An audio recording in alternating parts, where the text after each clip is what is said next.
Babiyahe tayo ngayong araw mga choy kahit may bagyo. Tignan natin kung mapasero ba ngayon kahit walang pasok ang mga estudyante. Masarap humigop ng kape kapag ganitong malamig ang panahon. Pambihira, ilang araw na nag-uulan, wala na akong masuot eh. Baka sa susunod nakabahag na lang ako.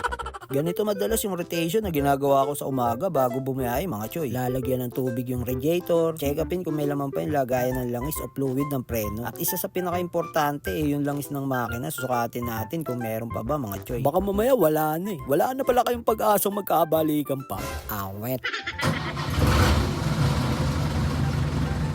At habang pinapainit natin yan mga choy, pupunas-punasan natin yung jeep. Tapos walis-walisan sa loob. Mga 3-5 minuto lang pwede na yan. O gusto mo, ratratin mo agad eh. Paglabas ko pa lang ng garahe, bumuhos na agad yung malakas na ulan. Asan eh? Sige, makisignal po.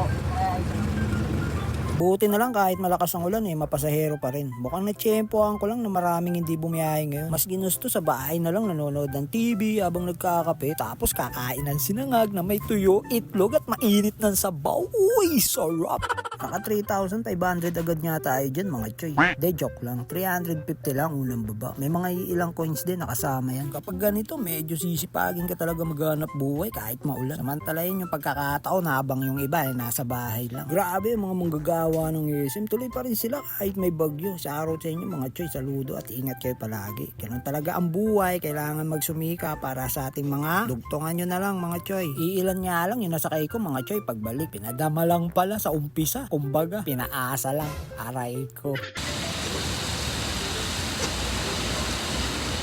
Nabutan na nga ako ng malakas ng ulan kaya napagilid muna ako mga choy. May kasama rin kasi siyang malakas na hangin at pumapasok na rin talaga yung tubig sa loob. Medyo basa na nga ako dyan mga choy tapos malamig pa. Parang bala ko na lang gumarahe pag ganito. Mahirap din kasi abutan ng baha sa kalsada. Pag tumirik sigurado magiging bangka yung sasakyan. Magsasagwan di oras. Nagmukha na ngang pulse yung ginagawang MRT. Sa tuloy-tuloy nabuhos ng ulan. Wala akong madadampot na pasahero niya kapag ganyan. Kaya kakain na lang muna tayo mga choy ng mainit na Paris Mami pang painit di sa katawan. Titimplahan lang natin yan ng kalamansi, tapos hot sauce na ketchup, tapos bawang sa kanin. Gusto ko sa ganito yung parang may malutong na kanin.